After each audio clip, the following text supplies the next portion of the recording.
नमस्कार, good evening, सत श्री अकाल। एक बार फिर आप तमाम लोगों का स्वागत है क्राइम तक की कहानी के इस एपिसोड में। उम्मीद है पूरी फैमिली अच्छी होगी। कहानी का सिलसिला लगातार जारी है। बहुत दिनों से एक फरमाइश थी, अब तो एक वेब सीरीज़ भी आ गई, बल्कि कई लोगों ने मुझे लिखा भी कि अब तो हद हो गई। हंसल मेहता ने भी कहानी सुना दी, कम से कम आप ही सुना दीजिए। हर्षद मेहता की कहानी काफ़ी टाइम से ये पेंडिंग थी, लेकिन मुझे लगता है कि आज शायद इसकी बारी आ गई, तो आज आपको कहानी सुना। हालाँकि इस कहानी को सुनाने से पहले एक सच्चाई बताता हूँ कि मुझे स्टॉक एक्सचेंज, स्टॉक मार्केट, दलाल स्ट्रीट, शेयर, इन सब के बारे में कभी ज़्यादा जानकारी नहीं रही। कभी कभी कोशिश की समझने की, जितनी मेरी समझ है उतनी मैं आपको इस बारे में शायद बताऊंगा, लेकिन मेरी समझ से इसका कोई लेना देना नहीं है, क्योंकि एक स्कैम, एक घोटाले की कहानी है। शायद आज़ाद हिंदुस्तान के अगर सबसे बड़े कुछ घोटालों के नाम ले तो उसमें से एक ये है, हर्षद मेहता स्कैम। क्या था ये मामला, क्यों इतना सुर्खियों में रहा, क्यों अब इस पर वेब सीरीज़ बन रही, और आखिर इस एक घोटाले ने पूरे देश को कैसे झकझोर कर रख दिया। जो मुंबई में स्टॉक एक्सचेंज है, दलाल स्ट्रीट नाम है। तो पहले तो मैं ये नाम सुन के ही थोड़ा अजीब सा लगता था, दलाल स्ट्रीट, क्योंकि हम लोग आम बोलचाल में दलाल का मतलब ये होता है दलाली करना, और उस मतलब इसको कभी अच्छी नज़रों से नहीं देखा जाता। लेकिन शायद दुनिया का सबसे पुराना धंधा है दलाली से लोग पैसे कमाते हैं। और दलाल स्ट्रीट जो नाम रखा गया स्टॉक एक्सचेंज के बाहर की उस सड़क, तो मुझे लगता है उसको थोड़ा सा रिलेट करता हूँ कि जो शेयर ब्रोकर होते हैं वहाँ पर जो लोग बिज़नेस करते हैं, वो एक तरह से पैसों की एक दलाली ही होती है कि किस शेयर में कितने पैसे नुकसान होगा, नफ़ा होगा, कौन से शेयर पे पैसे लगाने चाहिए, किस पे नहीं लगाने चाहिए, किस पे पैसे डूब जाएंगे। तो शायद यही वजह है, यही सोच होगी जिसकी वजह से दलाल स्ट्रीट नाम रखा गया।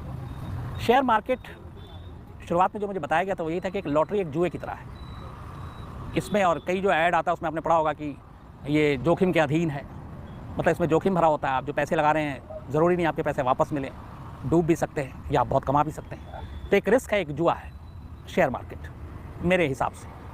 जो इसके जानकार हैं वो शायद और भी इसका कुछ मतलब बताएं। शेयर मार्केट में लोग पैसे लगाते हैं, शेयर मार्केट ऊपर नीचे होता है। मुझे एक बार बस कंपनी ने कुछ शेयर दिए थे, तो उसने ही जानकारी है मुझे, और वो शेयर जब बहुत ज़्यादा बढ़ गया तो मैंने उसको बहुत पहले बेच भी दिया। इसके अलावा मुझे और कोई इसके बारे में जानकारी नहीं है। तो ये स्कैम जिसमें एक शख्स को शेयर मार्केट का अमिताभ बच्चन कहा गया, हर्षद मेहता को, क्यों? एक दौर था अमिताभ बच्चन जब कोई भी फिल्म करते थे तो लगातार सुपर हिट, और इसीलिए वो सदी के महानायक भी हैं, एक के बाद एक हिट। मतलब जिस फिल्म में अमिताभ बच्चन है, समझ लीजिए हिट होने की गारंटी है। वही हाल हर्षद मेहता का था। उनको शेयर मार्केट का अमिताभ बच्चन कहा जाता था। वो एक कोहिनूर है, पारस के पत्थर है। जिस शेयर पे हाथ रख दिया वो शेयर अपने आप आसमान छुएगा। जो पुराने लोग थे जलते भी थे हर्षद मेहता से, लेकिन कदर भी करते थे कि क्या इसकी समझ है। जो साथ के थे वो गुरु मानते थे। और हर्षद मेहता ने ऐसे ऐसे शेयर को ऊपर उठाया जिसके बारे में लोग सोच भी नहीं सकते थे। और फिर ये स्कैम आता है जो करीब 4000 करोड़ रुपए, 4000 करोड़ का है। ये स्कैम सिर्फ स्कैम नहीं है, बल्कि इस स्कैम में एक और चीज़ जो हाईलाइट हुई वो ये कि हर्षद मेहता को जब पकड़ा गया तो बाकायदा एक प्रेस कॉन्फ्रेंस उसने बाद में किया और इल्ज़ाम लगाया सीधे देश के प्रधानमंत्री, तब पीवी नरसिम्हा राव थे यहाँ के अपने देश के प्रधानमंत्री, कि उन्होंने 1 करोड़ रुपये मुझसे लिए थे। अब ये बात जब पता चली, जब मीडिया में आई, तो हड़कंप मच गया कि देश के प्राइम मिनिस्टर पर रिश्वत लेने का इल्ज़ाम। हालांकि उस वक्त की सरकार ने, कांग्रेस ने इसका खंडन किया, कोई सबूत भी नहीं मिला। लेकिन रिश्वत देने का जिसने इल्ज़ाम लगाया उसको भी झूठे इल्ज़ाम के लिए कभी सज़ा नहीं मिली, और जिस पर रिश्वत लेने का इल्ज़ाम लगा उस वक्त के प्रधानमंत्री, उनको भी कोई सज़ा नहीं मिली। तो दोनों तरफ से मामला यूं ही हशप हो गया। और उस वक्त हर्षद मेहता ने वकील रखा था राम जेठमलानी को, जाने माने देश के धुरंधर क्रिमिनल लॉयर। कहते हैं कि हज़ारों लोगों को शेयर में, बल्कि लाखों लोग होंगे, हर्षद मेहता की वजह से वो कंगाल हो गए। क्योंकि हर्षद मेहता की देखा देखी वो लोग भी उस शेयर में पैसे लगाते, और बाद में वो पैसे जब अच्छे दिन थे तब तो ठीक थे, जब बुरे दिन आए तो वो सारे डूब गए। पर ये कहानी है क्या, हर्षद मेहता घोटाला है क्या? आम लफ्ज़ों में आपको कोशिश करूँगा समझाने की। गुजरात के राजकोट में जन्मा एक लड़का जिसका नाम हर्षद मेहता, शुरुआती उसने पढ़ाई लिखाई गुजरात में की, राजकोट में। फिर वो कुछ वक्त के लिए छत्तीसगढ़ गया, रायपुर में पढ़ाई की, फिर मुंबई आया, मुंबई से उसने बीकॉम किया। बीकॉम करने के बाद तब तक उसके जेब खाली थे, लेकिन सपने बड़े बड़े थे। इसके बाद उसने एक बीमा कंपनी में सेल्समैन के तौर पे काम किया, लेकिन उसकी मंजिल कुछ और थी। कुछ वक्त के बाद उसने उसे छोड़ दिया। फिर एक शेयर ब्रोकर के अंडर में काम किया कुछ वक्त, और फिर उसे भी छोड़ दिया, और फिर अपनी एक कंपनी खोली। और ये कंपनी खोली करीब 82 में। 82 के बाद हिंदुस्तान बदल रहा था। 91 में तब देश के फाइनेंस मिनिस्टर थे मनमोहन सिंह, जो बाद में प्राइम मिनिस्टर बने अपने, और पीवी नरसिम्हा राव प्रधानमंत्री थे। एक नई इकोनॉमी पॉलिसी, आर्थिक नीति देश में लागू हो रही थी। निजीकरण वाली बात चल रही थी। दुनिया की कंपनियों के लिए देश के दरवाजे खुल रहे थे, जिसका विरोध भी हो रहा था कि अपने लोगों की नौकरी जाएगी, बहुत सारी चीज़ें थी। लेकिन एक नई आर्थिक नीति देश में लागू हो रही थी और उसको लेके बहुत सारी चीज़ें हो रही थी। शेयर मार्केट भी उस वक्त बहुत अच्छा कर रहा था। हर्षद मेहता ने शेयर मार्केट में कदम रखा, उसके बाद बॉम्बे स्टॉक एक्सचेंज में अपना उसने नाम रजिस्टर्ड कराया। एक आम छोटे से बिजनेस फैमिली से आया हुआ लड़का देखते ही देखते उसके बाद इस देश के मतलब इतना अमीर बन गया कि उसकी तस्वीरें छपने लगीं अखबारों में, मैगजीन में।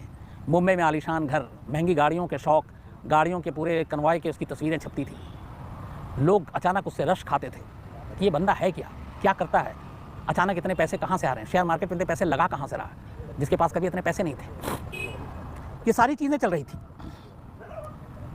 हर्षद मेहता का नाम पहली बार सुर्खियों में तब आया जब उसने एक कंपनी में पैसे लगाए, और ये कंपनी एक सीमेंट की कंपनी थी जिसका उस वक्त शेयर मार्केट में जो रेट था वो करीब 200 रुपये था।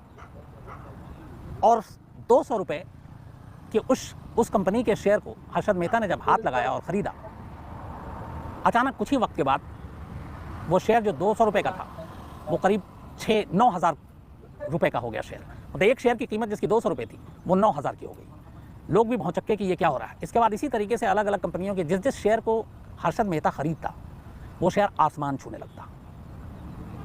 अंधाधुन कमाई थी शेयर बाजार में होती है। एक वक्त ऐसा आया कि लोग नज़र रखते थे कि हर्षद मेहता कौन से शेयर खरीद रहा है, और लोग भी उसको खरीदते और खूब कमाई होती और लोगों को पैसे भी मिलते, पैसे कमा रहे थे। ये सारी चीज़ें चल रही थी और सब कुछ ठीक ठाक चल रहा था। लेकिन कुछ लोगों की फिर नज़र आई कि आखिर हर्षद मेहता ऐसा क्या कर रहा है जिसकी वजह से वो इतने पैसे कमा रहा है, और ये पैसे शेयर मार्केट में लगा कहाँ से रहा है, क्योंकि शेयर खरीदने के लिए भी पैसे चाहिए होते हैं। जब ये सारी चीज़ें हो रही थी और हर्षद मेहता अपनी बुलंदी पर था, लगातार पैसे कमा रहा था, तब पहली बार इस घोटाले का पर्दाफाश जो किया वो किसी सरकार ने, किसी एजेंसी ने नहीं किया, बल्कि एक जर्नलिस्ट ने किया। और इस जर्नलिस्ट ने पहली बार हर्षद मेहता के इस कच्चे चिट्ठे का खुलासा किया। पता चला कि हर्षद मेहता ने अपने बैंकिंग सिस्टम का किस तरीके से फ़ायदा उठाया और कैसे वो पूरा घोटाला करता था। होता ये था कि जब आमतौर पे जो बैंक होते हैं, तो एक बैंक के पास अगर नकदी कम है, पैसे कम है, तो वो दूसरे बैंक से उधार लिया करते थे, और वो उधारी जो है वो 15 दिन की हुआ करती थी। आमतौर पे लोन जो है वो 15 दिन का किसी को नहीं मिलता। हम आप अगर बैंक से जाएं तो 15 दिन के लिए कोई लोन नहीं होता। तो दो बैंकों के अंदर ये था कि अगर किसी के पास एक को पैसा चाहिए, नकदी कम है, तो दूसरे बैंक से वो उधार लेते थे। और उसके लिए करते ये थे कि वो एक बैंक का एक पेपर होता था, एक रसीद, एक बॉन्ड एक तरह से कहें। तो एक बॉन्ड, जैसे सपोज अगर 1 लाख रुपए एक बैंक को दूसरे बैंक से लेना है, तो वो 1 लाख का एक बॉन्ड दूसरे बैंक के पास रख देता था कि ये आप रख लीजिए, और उसके बदले वो पैसे ले लेते थे। लेकिन बॉन्ड कभी कायदे से रखवाया नहीं जाता था, बल्कि एक रसीद होती थी, जैसे लिख के दे दिया एक बैंक मैनेजर ने कि 1 लाख रुपए चाहिए, हम 15 दिन के अंदर दे देंगे। दूसरे बैंक ने वो दे दिया। दूसरे बैंक को चाहिए इस बैंक से, इस बैंक को भी उन्होंने एक रसीद दे दिया। बॉन्ड जो उनके होते थे बैंक के, वो तो बैंक के पास ही पड़े होते थे, लेकिन एक आपकी मतलब ये कि गारंटी है, तो एक रसीद काट के दे दिया करते थे। और उस रसीद के ऊपर, बस एक पर्ची के ऊपर जो बिचौलिया क्या करते थे आमतौर पर एजेंट, तो एक बैंक से दूसरे बैंक इस तरीके से उधार लेते थे 15-15 दिन के लिए लोन, और 15 दिन में एक बैंक दूसरे बैंक को चुका देता था। ये जानकारी हर्षद मेहता को थी और हर्षद मेहता ने इसी का फ़ायदा उठाया। हर्षद मेहता ने क्या किया कि वो 15 दिन के लिए बैंक से लोन लेने लगा अपनी पहुंच की वजह से, और ख़ासतौर पर उसने ऐसे 2 बैंक को चुना मुंबई में। छोटे बैंक थे, बाद में वो स्टेट बैंक ऑफ इंडिया से भी उसने ये काम किया, लेकिन इन 2 छोटे बैंकों में उसने ये काम शुरू किया कि बैंक के जो आला अफसर उनको अपने साथ मिलाया और उनसे वो 15 दिन के लिए पैसे लोन लेता था बैंक से। 15 दिन का लोन कभी नहीं मिलता है, रूल के खिलाफ है। लेकिन हर्षद मेहता चुपचाप खामोशी से एक बैंक में जाता, उससे कहता मुझे 15 दिन के लिए आप लोन दो। वो बैंक उसे 15 दिन के लिए पैसे दे देती। अब वो अमाउंट 1 लाख हो, 10 लाख हो, 50 लाख हो, 1 करोड़ हो, लेकिन हर्षद मेहता ठीक 15 दिन के बाद उस बैंक के लोन को इंटरेस्ट के साथ जो कमाता था वो वापस कर देता था। ये सिलसिला चलता रहा। बैंक को भी कोई ऑब्जेक्शन नहीं इसमें, क्योंकि बैंक को पैसे मिल रहे हैं और वो 15 दिन के लिए लोन ले रहा, 15 दिन के बाद चुका भी रहा है और साथ में प्रॉफिट भी दे रहा है, इंटरेस्ट भी दे रहा है। तो बैंक को लगा ये अच्छा धंधा है, था इलीगल। लेकिन अपने पहुंच की वजह से हर्षद मेहता ने बैंक से 15 दिन के लिए पैसे लोन पे उठाता और उसी पैसे को ले जाकर शेयर मार्केट में लगा देता।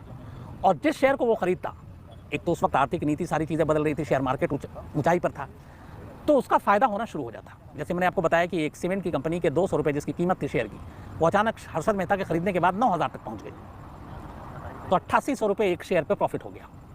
तो इसी तरीके से बहुत सारी ऐसी कंपनियों के शेयर, और हर्षद मेहता कॉलम भी लिखता और वो कई बार ये भी करता कि अपने जो उसने जिस कंपनी में शेयर खरीदे उसे बताता नहीं, लेकिन लोगों को कहता कि आप इस शेयर को खरीदो, इसमें जोखिम कम है, इसमें फ़ायदा ज़्यादा होगा।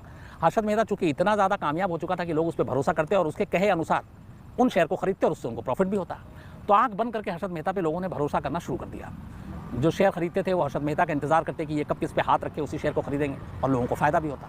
हर्षद मेहता इधर बैंक से लोन लेता और जाकर उन्हीं शेयरों पे पैसा लगा देता और फिर प्रॉफिट कमाता, बैंक को वापस कर देता। ये सिलसिला चलता रहा।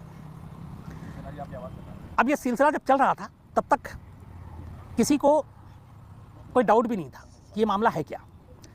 लेकिन एक जर्नलिस्ट जिसे ये लगा कि हर्षद मेहता इस तरीके से कमा रहा है पैसा और आखिर कहाँ से ये पैसे ला रहा है जो इतने सारे शेयर मार्केट में लगा रहा है, उन्हें डाउट हुआ। उन्होंने जांच शुरू की। शुरू करते करते पता चला ये बैंक वाला चक्कर कि ये 15 दिन के लिए लोन लेता है गैर कानूनी तरीके से और बैंक भी इसमें मिले हुए और फिर वो 15 दिन के अंदर वापस लेकिन पैसे जमा भी कर देता है, तो कोई बात ऊपर भी नहीं उठ रही है। तो ये सिलसिला चलता रहा। लेकिन जब अच्छे दिन होते हैं तो सब कुछ अच्छे दिन होते हैं, जब बुरे दिन होते हैं तो फिर वो बिना बताए हुए आते हैं। कई साल तक 1992 में ये स्कैम का खुलासा हुआ और 84 से चल रहा है।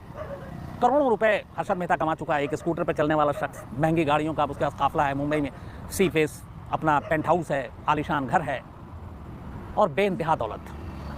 यहाँ तक कि कहते हैं वो कि इलेक्शन में भी चंदा वंदा भी देने लगा था। बट ये सब कुछ चल रहा था। अचानक हुआ ये कि जिन बैंकों से ये 15 दिन के लिए लोन लेकर और उससे शेयर खरीदता था, शेयर मार्केट अचानक एक दिन गिर गया। धीरे धीरे शेयर मार्केट में गिराव आया। जो शेयर हर्षद मेहता की गारंटी होती थी कि खरीदते ही ऊंचाई पे जाएगी, वो शेयर भी लुढ़कने लगे। अब यहाँ पे 15 दिन वाली डील चल रही थी सालों से कि पैसा उठाया, अगर 1 तारीख को लिया तो 15 को वापस करना है। लेकिन जब शेयर मार्केट डूबा तो करोड़ों रुपए डूबे। अब उसमें हर्षद मेहता को वो बैंक को वापस पैसे लौटाने हैं, लेकिन शेयर मार्केट डूब गया, पैसा डूब गया, वो बैंक को पैसे लौटा नहीं पाया। बैंक ने कभी ये सोचा नहीं था कि 16वें दिन क्या होगा, क्योंकि बैंक का भी अपना एक पूरा एक सिस्टम से चलता है कि सारे पैसे उठा के दे दिए। अब जो बैंक के अपने कस्टमर हैं, बाकी लोग हैं, उनकी ज़रूरत कहाँ से पूरी होगी। तो हुआ ये कि जब शेयर मार्केट गिरा तो बैंक को वक्त पर हर्षद मेहता ने पैसे नहीं लौटाए। पहली बार बैंक के ऑफिशियल्स की हवा ख़राब हुई कि ये क्या हो गया, कैसे जवाब दे, क्योंकि एक तो उन्होंने चोरी छुपे गैर कानूनी तरीके से लोन दिया था। दूसरे बैंक का यही हाल हुआ। इस दौरान में अपनी पहुंच की वजह से स्टेट बैंक ऑफ इंडिया से करीब 600 करोड़ रुपए का घोटाला कर चुका था हर्षद मेहता। इसी तरह शॉर्ट टर्म लोन लेकर उनको भी नहीं लौटा पाया। तो अब धीरे धीरे ये बैंक के घोटाले की कि इस तरीके से 15 दिन के लोन पे गैर कानूनी तरीके से हर्षद मेहता को पैसे दिए जाते थे और वो शेयर मार्केट पे लगा के उससे कमाता था और कुछ परसेंट उसका जो इंटरेस्ट था वो बैंक को लौटा देता था। ये बात जब बैंक को पैसे वापस नहीं मिले तो सामने आना शुरू हुआ। एक जर्नलिस्ट ऑलरेडी इस स्टोरी पे, उसने इन सारी चीज़ों को इन्वेस्टिगेट किया और एक रिपोर्ट छाप दी। जब रिपोर्ट छपी तो हंगामा मच गया। बैंक के ऊपर एक पार्लियामेंट की ज्वाइंट कमेटी बैठी संसद भवन के अंदर कि ये मामला स्कैम में बड़ा है, इसकी जांच हो। जांच की गई, फिर मामला सीबीआई को गया। धीरे धीरे जब सारी चीज़ें हुई तो ये स्कैम सामने आया। तो पता चला कि 4000 करोड़ रुपए का ये घोटाला था।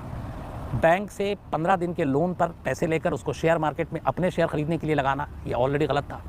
और फिर जब शेयर मार्केट डूबा, लुढ़का, तो बैंक के भी वो पैसे लुढ़के, बैंक वालों ने भी अब तकाजा करना शुरू किया। उसके बाद ये मामला खुला, संसद में हंगामा हुआ, जांच कमेटी बिठाई गई। इसी दौरान में हर्षद मेहता ने एक प्रेस कॉन्फ्रेंस करके कह दिया कि एक आंध्रा में एक चुनाव के लिए उसने 1 करोड़ रुपए चंदा दिया था पीवी नरसिम्हा राव को घूस के तौर पर, ताकि इस केस और इस स्कैम से बचा जा सके। उसने बाकायदा बताया कि वो प्रधानमंत्री के घर गया था, बल्कि ऑफिस, एक ब्रीफ केस लेकर। उस दिन उसमें 67 लाख थे, क्योंकि 1 करोड़ पूरा कैश इंतजाम नहीं हो पाया। अगले दिन उसने बाकी के 33 लाख रुपए दिए और उनके सेक्रेटरी को दिया था पीएम के। पीएम ने खुद कहा था अपने सेक्रेटरी को देने के लिए, और ये पैसे पीएम को दिए गए। तो पीएम को एक तरह से घूस, इस पर और हंगामा हुआ। लेकिन पीएम ने और कांग्रेस पार्टी ने इसका खंडन किया। बाद में कोई सबूत नहीं मिले। लेकिन हर्षद मेहता ने झूठा इल्ज़ाम अगर लगाया था तो झूठे इल्ज़ाम के लिए भी उसको सज़ा मिलनी चाहिए थी, वो भी नहीं मिली। खैर, इस पूरी जांच हुई, इंक्वायरी हुई। 70 से ज़्यादा फ्रॉड के मामले हर्षद मेहता के ऊपर लगाए गए। लेकिन धीरे धीरे करके वो एक एक करके शुरू में जेल गया, फिर जमानत पे बाहर आ गया। वापस आकर फिर से उसने शेयर मार्केट में यही काम करना शुरू कर दिया, क्योंकि उसे ये था कि कुछ नहीं होगा, लोगों की याददाश्तें भूल जाएगी। लेकिन फिर उसे कुछ वक्त के बाद दोबारा गिरफ्तार किया गया। मामला चला, एक एक करके उसे बेल मिलता गया। 70 से ज़्यादा मामलों में सिर्फ एक मामला ऐसा था जिसमें सुप्रीम कोर्ट ने उसको 5 साल की सज़ा सुनाई और 25,000 का जुर्माना दिया। 4000 करोड़ का घोटाला करने वाला एक फ्रॉड, उसको सज़ा क्या मिलती है? इतने मामलों में सुप्रीम कोर्ट से सिर्फ एक में 5 साल की कैद और 25,000 रुपये जुर्माना। इसके बाद हर्षद मेहता को गिरफ्तार करके फिर वापस जेल भेज दिया जाता है और ठाणे में हर्षद मेहता को जेल में रखा गया था। कहते हैं कि इस घोटाले के पीछे और भी बड़े बड़े लोगों के नाम थे और भी बड़े बड़े लोगों के हाथ थे। 4000 करोड़ का घोटाला जिसने पूरा उस वक्त बहुत सारे ऐसे जो शेयर के खरीदार थे वो डूब गए हर्षद मेहता की वजह से। कुछ के बारे में ये भी थी कि उन्होंने खुदकुशी कर ली, लेकिन सिर्फ 5 साल की सज़ा होती है 70 से ज़्यादा मामलों में, 25,000 का जुर्माना, ठाणे जेल में रखा जाता है। और 31 दिसंबर 2001 31 दिसंबर 2001 को रहस्यमयी तरीके से हर्षद मेहता की मौत हो जाती है। ठाणे जेल में ही रहते हुए उसको सीने में तेज़ दर्द होता है, उसको वहाँ से ठाणे के सिविल हॉस्पिटल ले जाया जाता है, लेकिन हॉस्पिटल जाने के बाद उसकी मौत हो जाती है। कहा जाता है कि हर्षद मेहता की मौत दिल का दौरा पड़ने से हुई, लेकिन बहुत सारे लोग इस पर आज भी शक करते हैं। उनका कहना है कि ये मौत दिल का दौरा पड़ने से नहीं हुई, बल्कि वजह कुछ और है। लेकिन वजह क्या है आज तक सामने नहीं आया, लगभग 19 साल बीत गए। लेकिन एक शख्स ने पूरे शेयर मार्केट को हिला कर रख दिया इस स्कैम से, और ये पहली बार था हर्षद मेहता वो शख्स था जिसकी वजह से बाद में शेयर मार्केट पर नज़र रखने के लिए, निगरानी रखने के लिए कि कोई गलत इसका कारोबार तो नहीं कर रहा है, तब भारत सरकार को ज़रूरत पड़ी और हर्षद मेहता के इस स्कैम की वजह से ही एक सेबी बनानी पड़ी जो शेयर मार्केट के ऊपर नज़र रखती है और जो कानून और बाकी चीज़ें बनाती है। तो सेबी का जन्म हर्षद मेहता स्कैम के बाद हुआ, बल्कि यूँ कहें कि हर्षद मेहता की वजह से हुआ। कहते हैं कि इससे बड़ा स्कैम शेयर मार्केट में ना उससे पहले हुआ ना अभी तक हुआ है, और इस स्कैम ने सरकार से लेकर हर एजेंसी तक को हिला कर रख दिया था। इसी के ऊपर एक सीरीज़ आई है हर्षद मेहता की इस पूरे स्कैम के ऊपर। बहुत सारे लोगों ने कहा था कि इसकी कहानी सुनाए, तो आज इसलिए ये कहानी, पर मैंने शुरू में ही कहा कि शेयर के बारे में बहुत ज़्यादा मेरी जानकारी नहीं है, लेकिन जो कहानी थी कि स्कैम क्या था वो आप तक पहुँचा रहा था। तो आज इतना ही कहानी में, कल फिर मुलाकात होगी रात 9 बजे किसी नई कहानी के साथ। तब तक अपना ख्याल रखिएगा। Thank you very much.